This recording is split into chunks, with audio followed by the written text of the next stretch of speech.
Hi everyone, welcome to Happy Friday, Psychoanalysis Day at Sublation Media. It's not Friday obviously now, but it will be when you're listening to this.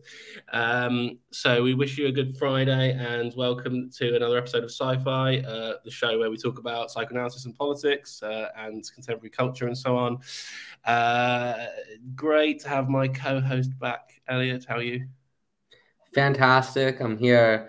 I got my attachment object, the virtual couch, which feeds both narcissism and primal comforts. So I'm sure we'll have a very Last week I could have done day. With you really, Elliot, in the last episode because I interviewed this guy Sean McDonald in LA because I was there in person, so I just did that with him in his house.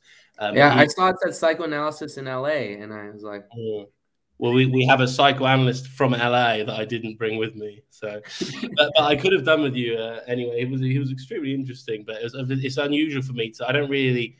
Don't do that much with clinicians. You know, it's always the theory stuff. Anyway, no, we're back with the theorists today, and very happy. Oh, quickly before I introduce everyone, go on the Patreon link in the description and support us there as well, and you can get B-sides with me and Elliot shooting the shit or whatever it is we do. And yeah, we're delighted to be joined today by Jacob Johanssen and Steffen Kruger. Jacob is lecturer. I think aren't you called professor rather than lecturer at St Mary's for some reason? Associate professor. Yeah, okay, associate professor at St Mary's. Well, we call it at some universities in the UK they call it lecturer, and some they call it professor. Yeah, they call it reader. Yeah, I mean these are just signifiers. Yeah, we'll answer to anything.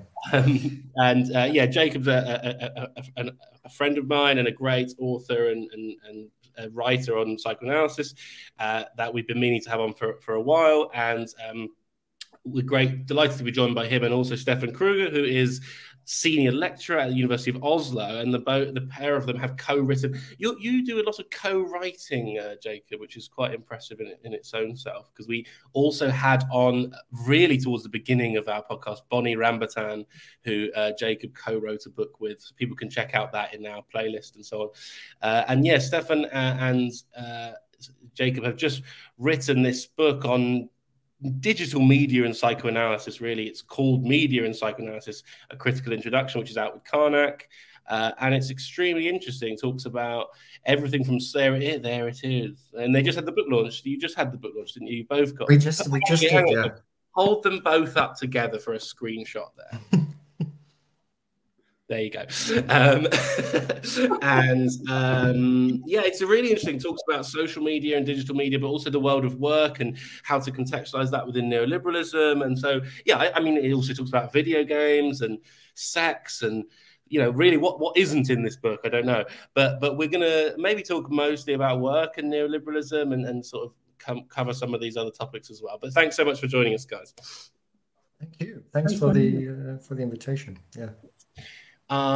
Okay, so Elliot, what you read this chapter on work in particular? I did. You want to start? I did. Right. So right in the middle of this nice book that you just saw held up, and like Vanna White. Maybe nobody gets that reference here. Listen, in the U.S., Vanna White is a blonde lady who, on Wheel of Fortune, touches the letters and they turn around. But she's quite famous for this. But everybody says this is the ideal job, which is you touch the letter and it spins around, and also you're just a famous person. So it's quite a, I don't know, maybe she's a proto-influencer. So that's kind of the question I want to ask about. I wanted to ask about kind of Marx's concept of alienation in terms of you're producing something which is no longer yours, and how that kind of carries into contemporary platform capitalism or the digital world. I hope that's not too vague. I could talk more, but so this chapter is it's a bit about that, which is alienation, platform capitalism, influencers, and this kind of perverse narcissistic enjoyment right? If you're a Lacanian, you pay attention to the form of enjoyment. And you wrote quite a good deal about the kind of narcissistic enjoyment, which is part of capitalism and part of alienation, right? Yeah. Maybe before we kind of jump, before we jump right into this, we just say one or two sentences about the book as a whole, if that's okay. Always just interrupt or ignore what I have, but either let's derail the show a bit. Just to kind of, alienation overall is probably also in a way sort of to the book as a whole. And we can get into that maybe as we go along. But what we wanted to do with this book is, it's called a critical introduction. So we kind of wanted to do sort of two things. The first one is to show and introduce, this kind of sort of field or this sort of area, what we call media and psychoanalysis, broadly speaking. So the books, as Alfie also said, the book covers different sort of fields within this area. So we start with film and sort of television and scholarship that drew on psychoanalysis and has been using psychoanalysis for sort of film analysis, which is something that actually has quite a very long history, dating back to at least the 1960s, 1970s, and then we kind of go through sort of the evolution of media going into social media, gaming, etc. But all the while, we wanted to kind of show that there is actually very rich work that has been going on for quite a long time, but nobody has sort of brought all of that together as a book to kind of show that. And then also, secondly, what we're kind of doing is to critically comment on those different thinkers, develop their ideas. Sometimes we also, particularly in this chapter on work, there isn't actually that much of a tradition that sort of looks at work and psychoanalysis. So we were sort of developing that a little bit from scratch. We kind of like there are a couple of chapters where we could really draw from a really rich tradition, and as Jacob said, like one of the reasons for making it so broad and so wide and so deep at points was also that we thought like there's a new bustling tradition of approaching digital media psychosocially, psychoanalytically, and then there's this other tradition, as for example like the screen theory tradition, and they haven't really talked to each other. There hasn't really been a dialogue between those two, and we're trying to also do this. But then there's also those chapters where we had to kind of start a little bit from scratch, and so like this, the whole theme of alienation in work approach from a psychoanalytically informed perspective, that is something that we had to kind of construct ourselves a little bit. But I'm glad that you pick up on that, Eliot, because it's also one of my favorite spots in the book, because we had to build it a little bit. And I mean, alienation in Marxian terms would be like that we are working with means of production that are not our own, and in this respect are also no longer enabled to experience ourselves as in relation to the social world fully. And that is kind of like going into this kind of Marxian non-psychological definition of alienation that we then try to trace and try to make more experiential with psychoanalytic means, right? Right.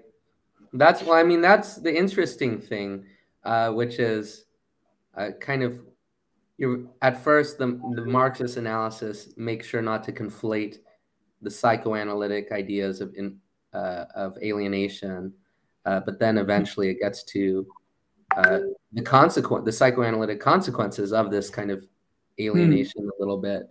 I'm always conscious of that this is an American question after I heard the critique of it. But can you speak to that?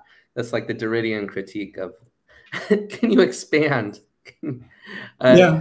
How does, what are the psychoanalytic implications for this kind of non-psychological dynamic?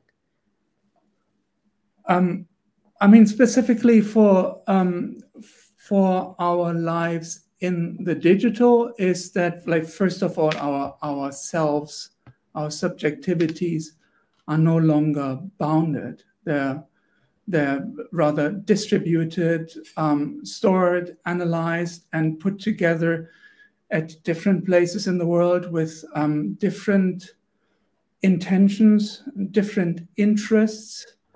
And then this is then communicated back to us, like in forms of certain sophisticated guesses, within mostly a frame of consumption. Or you might be the person like with those and those demographics in those neighborhoods of interests and preferences, like potentially being interested in those and those products.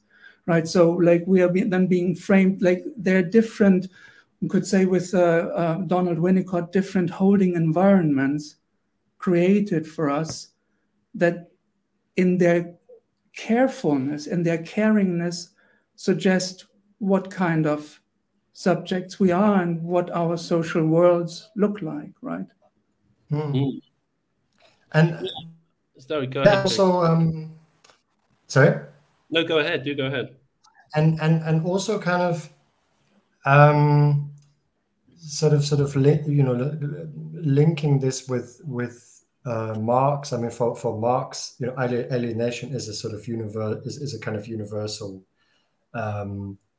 quality of labor in capitalism and so on, and that's obviously something that has also sort of historically evolved, perhaps. I mean, if we think about the forms that work takes today, when we, as Steffen also said, when we think about things like what we call platform capitalism today, or what we call the information society today, and how we are in many different jobs, we not only kind of work with digital tools, technology, etc., kind of on a daily basis, but then we also kind of work through and with platforms and social media, for example, where we kind of have to promote ourselves, have to promote our own kind of jobs, our own things that we might have produced, whether if it's like in whether you work in the creative industries or you're a coder, or you're a web designer or whatever. So all of those sort of contemporary forms of work, maybe also then not just in terms of kind of datafication and how we are sort of always already also alienated from our data, because our data isn't really sort of owned by us. The platforms aren't really owned by us. Facebook and so on. There is this sort of level of alienation. But then what we are then also kind of interested in thinking about is what are these sort of implications of that for the subject, or for sort of mental health today, for the psyche, and so on. And the fact that there is always, also for Marx, I think there's always this sort of, the worker is always aware also of their sort of sense of alienation. It's something that's very acutely kind of returned to them. That's why they're ultimately alienated from themselves, right? And this leads to all sorts of poor mental health, or exhaustion, or perhaps activism and revolution and so on. But this is today also then something that we were kind of, how is that sort of how does that reveal itself today? Those sort of forms of alienation, or those levels of alienation, how are they responded to or managed by all of us today? Certainly by those who work in this sort of digital sphere all the time, and that's then something where we sort of unpack that and kind of say, actually, there is an acute awareness of sort of this alienation, and that's then always kind of sort of negotiated or managed or handled in a particular way by subjects, and often this way of kind of sort of negotiating my own alienation is sort of done in the sense that I'm sort of very aware of that, but it's something I sort of have to live with, or I have to kind of sort of deal with that, and then how that's sort of being dealt with is what we then explore through ideas around perversion, for example, or this other notion of the counterphobic attitude, which we can go into that as we go along. But that, yeah. No, I mean, it's extremely interesting. And what I want to do is ask about, I mean, I also don't mind just letting you guys speak back and forth, whatever it works best. But what I want to comment on, if it's helpful to just, is the relationship between psychoanalysis and Marxism here. I think this is one of the interesting things about the book. Eliot started by asking you about alienation.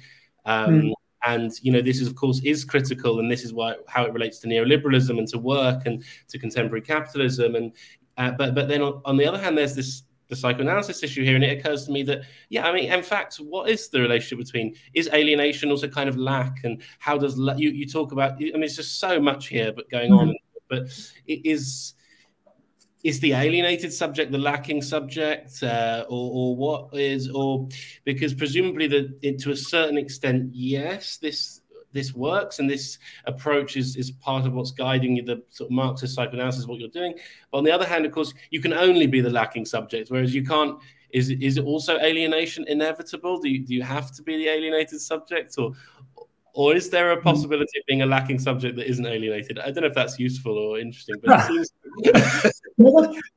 Alfie, when Jacob was talking, I was also like constantly thinking about that is the desire, like the Lacanian question of what does the other want from me, which is, well, at least according to Lacan, an inevitable thing that will never leave us, this kind of lag that drives us on, but it is intensified and rendered concrete and rendered fluid online in a way that I think there is this intensification also leads to another quality. So that, because with us kind of posting, kind of sending messages in bottles out there, never really sure how much feedback, how benign feedback, never really being sure about what comes back, and always also being dependent on this kind of economy of hope, that this kind of anticipatory economy of well, I'm not there yet, but if I do the right things, I might at some point be getting there, which usually in terms of work means getting a job that actually pays you money, that kind of makes you an independent person and enables you to move out of your parents' basement, or whatever it is. So because of these processes of well, I'm sending stimuli out there and I'm getting responses of somehow enigmatic kinds, this question of what does this other actually want from me is rendered so fluid online that I think, we can talk about an intensification that really, it dials up the temp, it kind of increases the temperature that much that we also have to acknowledge a change in quality of that. Yeah, Yes, I think that's very interesting. I mean, yeah. I mean, let's hear a bit about some of the more specific things you've said in the book, because it's interesting. I mean, you introduced it as a critical introduction. Obviously, that's the subtitle. But you talk. I don't know. You can pick one of these things. You started talking a little bit about social media there. But tell us something about video games, or something about virtual sexuality, or just obviously we won't be able to discuss like the whole scope of this book, and people should read it. By the way, I'll make sure that in the description underneath there's a link so people can get it. But tell us, tell us about one of these. Maybe we could talk a bit about. Yes, lack is intensifying by technology and increasing and destroying us and dividing us. But what me and Alfie are here for. Video games. You have something to say about video games? Yeah, let's hear how video games relate to lack. What do these guys want from us, man? I should have known that. We're really put in the position of the hysteric here, I think, which is always, but by default, which is the sort of good position. For Lacan. I mean, just two kind of more words about, lack and alienation. So before we go into video games, I mean, we can also lead into that from there, because of, this kind of relationship between lack and alienation. Of course, that also, or whether alienation is something that is kind of, that also precedes, or that kind of is sort of there, sort of by default. That depends what psychoanalytic perspective we take. And of course, for Lacan, that's absolutely the case. That's alienation is always sort of there as a precondition for the subject, because of the relationship between signifier, signified, right? And then what happens when the subject enters the symbolic order, and so on. And we know this is quite a Lacanian leaning show, isn't it? Is that right to say? We are a Lacanian leaning show, although we are we're expanding our universe somehow. Although we haven't sunk to speaking to Jungians yet. Okay, I'm sure they're great, and I'm sure they're out there. Set off an alarm. This is our own. Or this is the symbolic orders imposition. Yeah. You never say archetype. Yeah. You don't speak to Jungian. And I mean, we also, and in this, actually, I mean, in this chapter on work, we are not too Lacanian sort of in there, because what we also kind of wanted to do in the book is kind of show the diversity that exists within, this area, sort of media and psychoanalysis, where very often it is very Lacanian, and Lacan has a very prominent sort of place in scholarship and in writing that people do, and so on. Also influenced by people like Zizek and his popularity, but there are also other sort of ways of making sense, of these different sort of areas that we talk about. So we could also, work. We could also approach through Freud, for example. We do that in the chapter a little bit in the beginning. And for Freud, he doesn't really talk about work, in his writings at all. But he kind of says, actually, work fulfills a really important function for human beings, right. Because it sort of upholds reality, it sort of upholds the symbolic in kind of Lacanian terms. So you wrote something quite interesting about Freud's unconscious, or one of you did, maybe both did. I don't know. You say one, and the other person says the other word, and then you say the next, and every sentence is written like that. Right. But you said something. Freud's unconscious kind of is always working in a certain sense. It's a displacing, condensing, right? There's this kind of work of the unconscious. I thought that was quite interesting. Thanks. Yeah. It's. Are you referring to that passage where we actually, like, that Freud has so many metaphors of the for like the primary process and for the unconscious that refer to work. But then he is quite uninterested in work, like in work as a social phenomenon. Despite this, like apart from this one footnote in Civilization and its Distance. Freud has so many of his own taboos in terms of kind of places. He doesn't want to read philosophy, right? He wants to medicalize everything. So I think it does limit him to a certain extent, right? Sure. Yeah, sure. I mean, maybe not.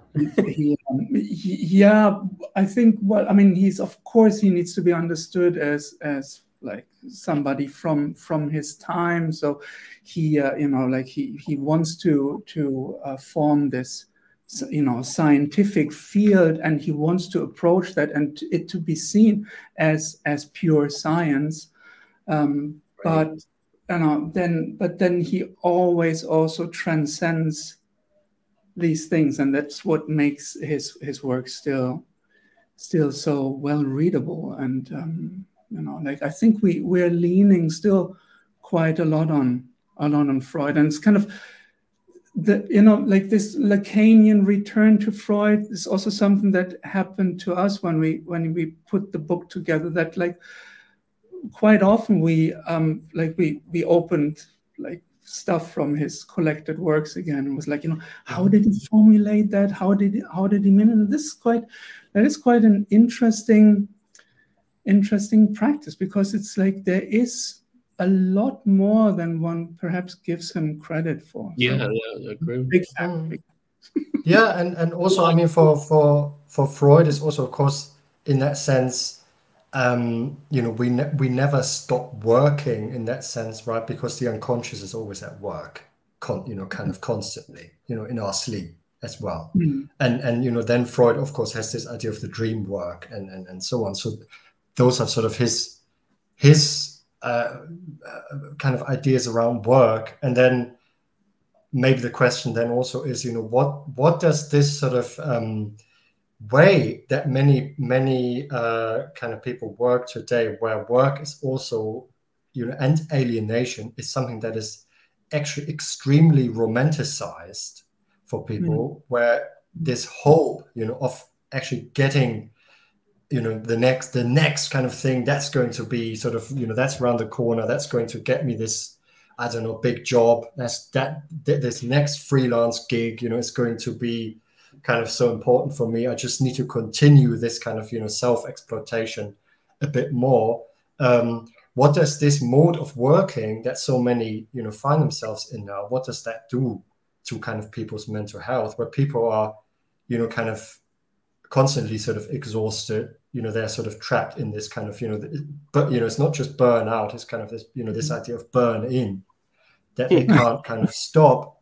What does that then do kind of to people's mental health, and how is that driven by the sort of dynamics of social media and constantly having to showcase, yourself? No, go ahead.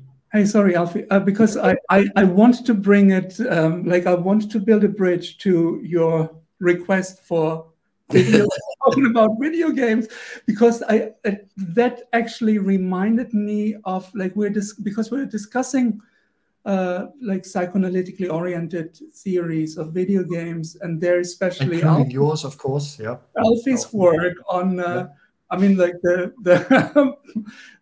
PlayStation and especially Candy Crush. And doesn't Candy Crush have don't you, Alfie, offer a quite similar theory? Yeah, I mean, I was thinking also the relationship between games and work and so on is really interesting and important there. And I think this is the thing. I mean, the relationship between desire and work, and desire in games and work in games. I do think this is a space for a very important sort of, I don't know, psychoanalytic reading or Marxist psychoanalytic reading. So I suppose that's what I was trying to get to. I mean, but I mean, in relation to what Jacob was just saying, I was also thinking that, yeah, you just put it in a rather, superficially, let's say, negative way. But actually, you do talk in the book about the sort of potential of digital media to be otherwise than this. I mean, for example, that section on non-phallic platforms, I thought that was quite interesting. You know, how could digital platforms do otherwise than destroy mental health, right? As you just said, Jake. So can you tell us what non-phallic platforms is, or what the idea, how that idea came about?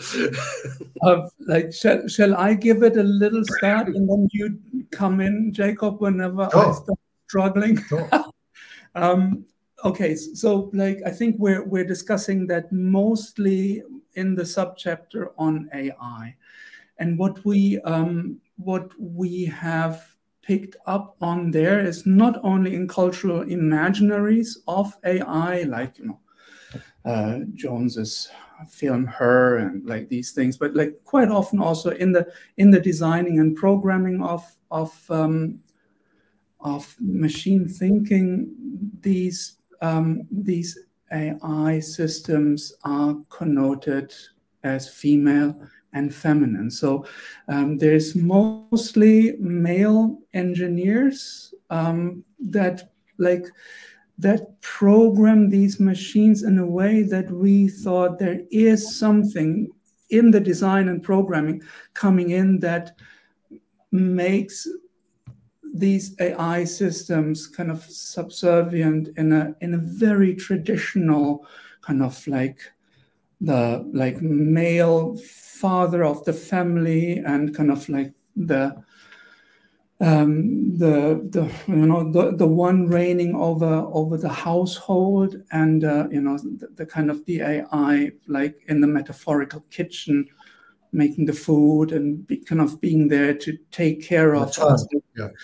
Yeah, like the mother and the womb, right? There's like those fantasies also of like the smart home and the smart city. I come into my home and I don't need to press anything anymore. I don't need to do anything anymore that inconveniences me. The light goes on. The temperature is exactly at what I feel is comfortable. And when I take my jumper off, then the temperature goes up 0.5 degree, because it is keeping me in a kind of womb-like state. And so that suggests really quite like a phallic, heavily gendered along traditional lines of domination and subjugation, kind of. And that also we see when we're confronted with like the stuff that is flung at those systems that are female connoted, Siri and Alexa, right? Like the amounts of abuse that these systems are receiving, right? So there's like, and we have our point is that seems to be built into the quasi-gender relations that are designed. So the question then is like, how might we imagine relations, like human-machine relations, that do not have these obvious and quite often also fatal quasi-gendered power relations built in? And then we're drawing on the works of Bracher-Ettinger and the Matrixio, for example, and there we had to do quite some work in order to kind of like acquire a sufficient understanding ourselves. That was something that both Jacob and I always so we also used this book to do some reading and to really try and get a point of that. And what Bracher-Ettinger tries to theorize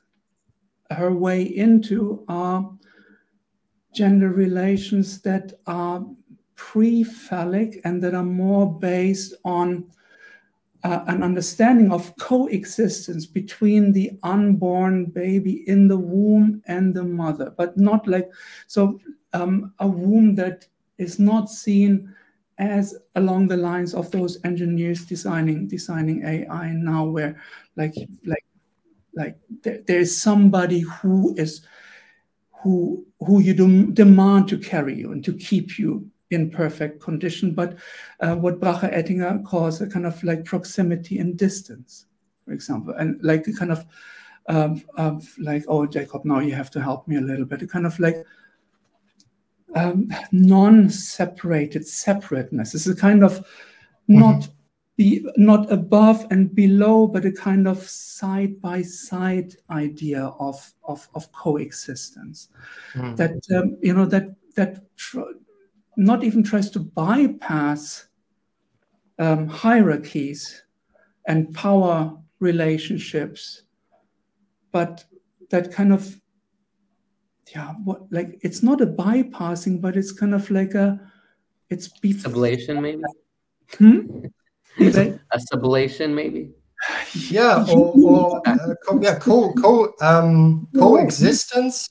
Coexistence and also codependence. This is kind of for Ettinger, I think is important, and this is also we take this point where we're also kind of inspired by Catherine Malabou, who also kind of made this point. We need to, she kind of says we need to sort of imagine this community between humans and sort of non-humans, or humans and AI, as kind of existing on some sort of level, level sort of playing field, because it's also not just that we spoke about sort of this sort of endless kind of damage, or kind of damaging aspects of of platforms and of social media, and that they are that's what we also mean by phallic, and we kind of discuss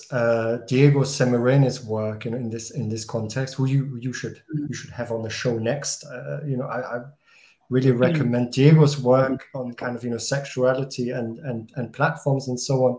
And the argument there is that we kind of have this quote in the book where Diego writes, online, on platforms, the ideal user is the one who's never not excited, who's never not kind of aroused in a kind of sexual way, actually. So platforms in that sense are not just phallic, but they're also kind of always sort of sexual in a particular way, even though our kind of day-to-day, of course, interactions online and so on are not always about sexuality or anything like that, but they are kind of proto-sexual and phallic, and that's then something we sort of really unpack through work of Jean Laplanche, who I think is really kind of underused in this area.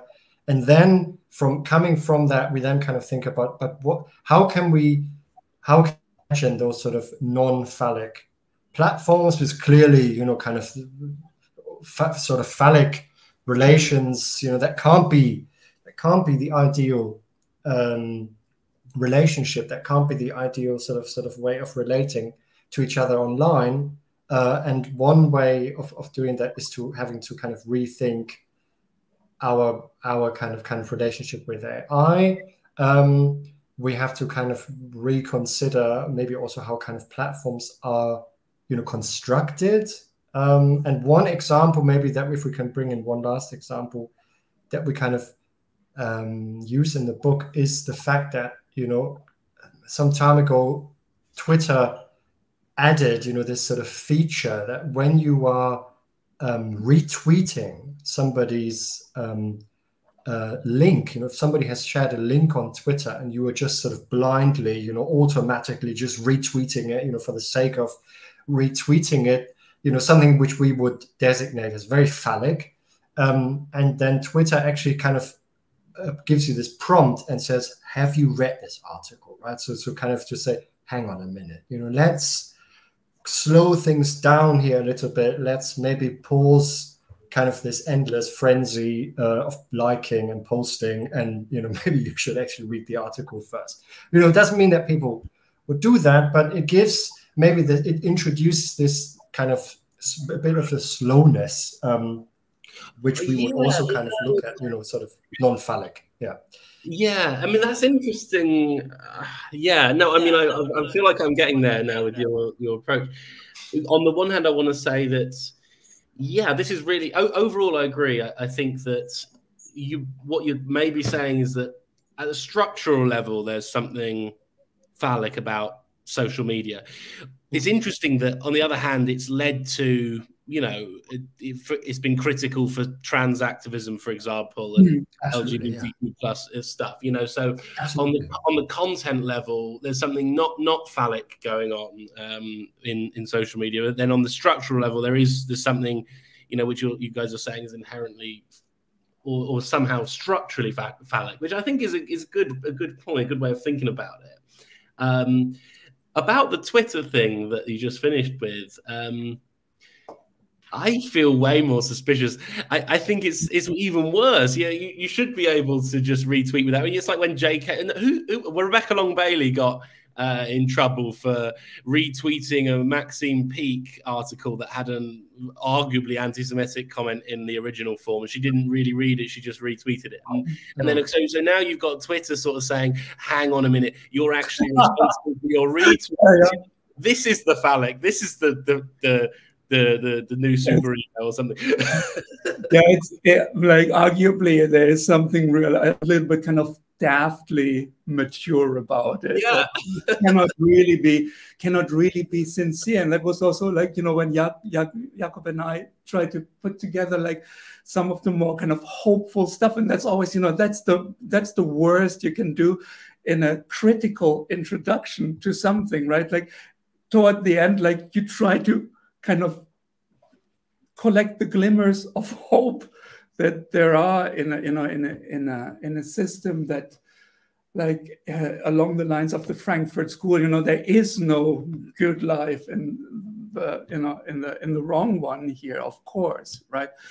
But you know, in the same way that, for example, Alexa and Siri, like they are trying to make the machine learn to give answers so as to, you know, quiet down the flag that these systems have received. And that also does not change anything of the capitalist overall frame of that. But what I find interesting and a little bit like what makes me a little bit hopeful nevertheless is that also those big platforms now need to think about like, you know, quasi-parental strategies, right? Like, you know, I'm at the moment I'm looking for another project into YouTube's recommender system, right? Like the algorithm that suggests what video to play next. And they have gotten massive critique for like trying to find out, like algorithmically with AI, those videos that would keep viewers watching and watching and watching. So like a clearly kind of oral fixation algorithm where they are now, at least on paper, also having to think about like, you know, what would not only be kind of maximizing watch time, what would be maximizing quality watch time. And I'm not saying that this is a lot or that is something that we can applaud, you know, but it is at least like a beginning of an awareness on the part of, you know, these. And also I think this distinction or the relationship between the structural and the immanent, or, you know, the sort of content wise, you know, that's absolutely one has to make. I think that's, you know, very interesting to make. And, you know, we also kind of, you know, engage with, you know, Matt Flisfader. I think you had him on the show, right?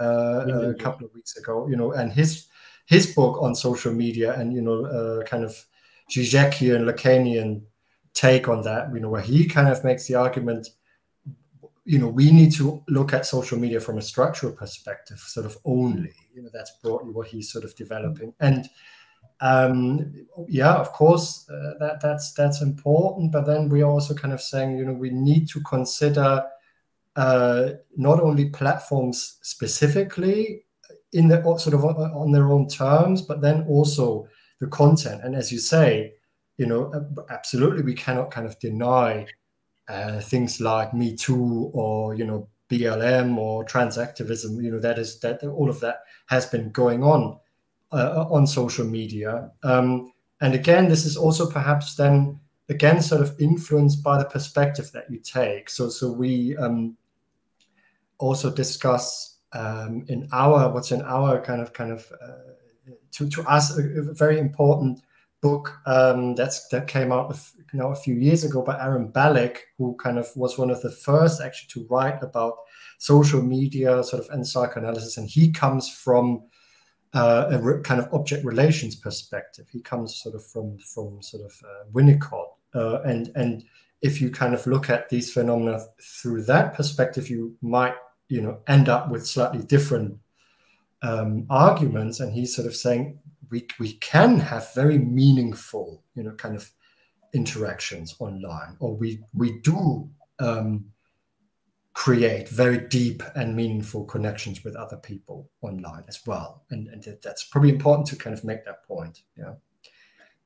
But now I was just wondering, Alfie and Eliot, like Alfie, when you made that last point, I had the feeling, okay, like there's something, there's an interesting accelerationist idea there, kind of like, but why should we read before we retweet or something, right? Wow. And then you seem to kind of like, by association, kind of connect that to kind of more like progressive fandoms, the uses of progressive, like the uses of digital platforms by fandoms progressively, and grassroots creativity. That seemed quite nice, and I don't have the feeling that we really nailed what was in there. Could you? Yeah. Well, I mean, I think that the digital is important because of its relationship to the unconscious, and you know, how desire can be activated on different levels to less instinctive media.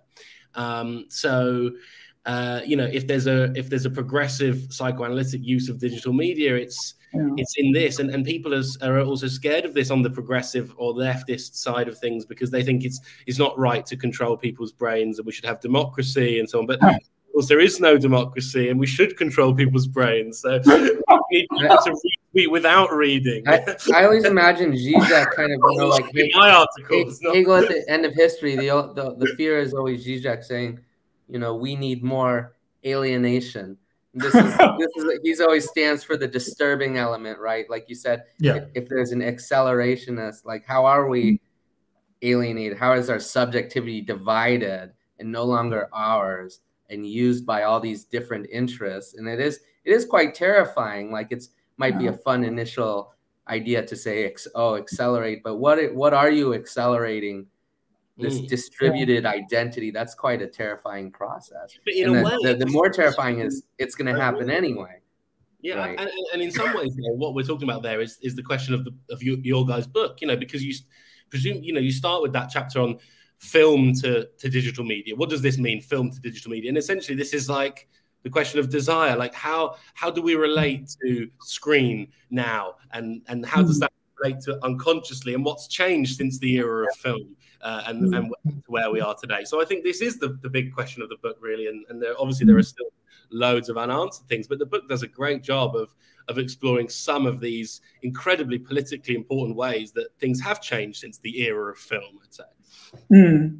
That's okay. And also, you know, that relates to sort of questions of objectification as well, right? I don't know. Do you want to say something? Because we then developed that as well. Do you want to say something? Me? Yeah. Oh yeah. We have, like, in the conclusion, we have that we coin the term transitional objectification in an attempt at bringing the traditions, the like quite separate traditions of psychoanalytic thinking about media together, because right, exactly, like by going back to cinema and television specifically, you have two different paradigms of thinking then that feed then into thinking about the digital, right? Cinema and apparatus theory, like cinema is very kind of psychoanalytic thinking about cinema is very much informed by apparatus theory and by the cinema as an enclosed, like darkened space that like keeps you in place. You're on your seat, like it's not easy to go to the toilet. You have to pay attention, right? Dolby surround, and so this is kind of like being brought into place and being directly fed by like ideology. So that would be this, like, you know, yes, let's mind control people and populations, you know, for the greater good. Right. Whereas like thinking about television that then also can be traced into thinking about the digital is much more, there's something flowing in the background. That's what, you know, that's what like the housewives were supposed to have on while hoovering and kind of doing the dishes and stuff. Like that is just something that you can turn your attention toward or away from. Right. No, I think it's really interesting. I mean, so I'll let you carry on. I just want to say about that. It's just so important how it just makes me want to say that everyday life, you know, has been so radically changed. I remember that I used to have dinner at 6 when I was growing up because The Simpsons was on at 6:30, right? So, and then, you know, I don't know if you know this thing about the UK that like we used to have localized power cuts at 7:45 every night because not every night, but every now and then, because Coronation Street would have adverts. 45, and everyone would put the kettle on, and that would trip the circuit, and we'd have a short power cut in local areas. You know, so what this TV era? It's the age of almost a national everyday life where people are on the same routine, on the same structure. You know, Lefebvre or someone would be fascinated by all this. You know?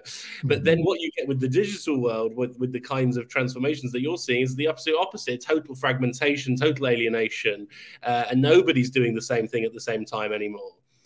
So, like, maybe this is the, you know, trying to connect everything together here. Maybe we do need the father figure back in digital media. We do need YouTube to tell us what to watch and when to watch it, and we do need Twitter to tell us to be careful what we share. But we need to have that in a more universal way, so we're all being told the same thing. We're all being parented the same way. You know, the interesting thing, because I'm like, you know, as said, like I'm obsessing with like YouTube and research about YouTube at the moment, and what one finds is even though we might not watch the same things at the same time anymore, we're still watching the same things. So, so even we might not watch at the same time, it's vastly like this kind of long tail that Google suggests, and then also like its sister company YouTube, kind of it's hardly true, because like the absolutely most watch time goes to not a handful, but like kind of metaphorically speaking, like a handful of channels on YouTube. So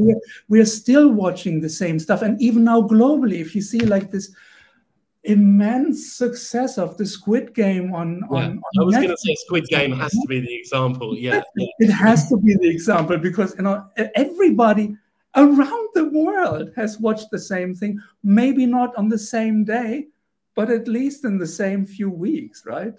So there is like, and we're kind of like, this is Jakob and I, we're negotiating that by kind of reading closely Jodie Dean's work from like whatever blogging from the 2010s with and against Matthew Flisfeders, you know, because there's this, it's basically a debate about like, you know, this goes back to Zizek, like, is there still like the big other on the internet, right? And quite interesting debate. I wouldn't take so. Do you think so? Shall we just finish by voting on whether there is a big other? That's how democracy does it. We have all these discussions, intellectual discussions, and then we vote if Pepsi is better than Coke. I think there is a big other. I think we need a big other back on the internet. I don't know. There isn't, and that's the problem, I guess. But maybe, I don't know. But it's, you know, it's very, very interesting. No, I mean, we should stop. I mean, we could easily go on talking for hours, I'm sure. But, you know, this is an amazing book and brand new, and it's out now, right? Yes. Yeah. And so people can get it. I mean, and it is a great, you know, there's even like a glossary there. I was just having a look. You know, it is an introduction to thinking critically about psychoanalysis in the media, but it's also, you know, theoretically very, very important, very interesting, and it's a theory. It contains loads of theories of its own. Really, you guys have done an amazing. It's an incredible project. Really, it's quite an achievement. Thank you. So, you know, we're really happy to have you on and talk about it, and yeah, hopefully we'll be able to pick up this stuff again, because I think it's been, I feel like we've just started really. What do you think, Eliot? Absolutely. We're only limited by your willingness to show up. And please do send us those recommendations for who we should have on. That sounded also like sure. Diego's work is really fascinating. Yeah. What we'll do as well this week, Eliot and I will record a half an hour of me and him debriefing on all the things you guys have said. So we'll send you that as well for a little treat. Yeah. Is that a B-side? The B-side. Okay. It's tremendous. Yeah. Okay, well, thanks so much for doing it, and lovely to see you guys. And thank you. Thanks everyone for listening. Thanks a lot. Likewise. Thank you.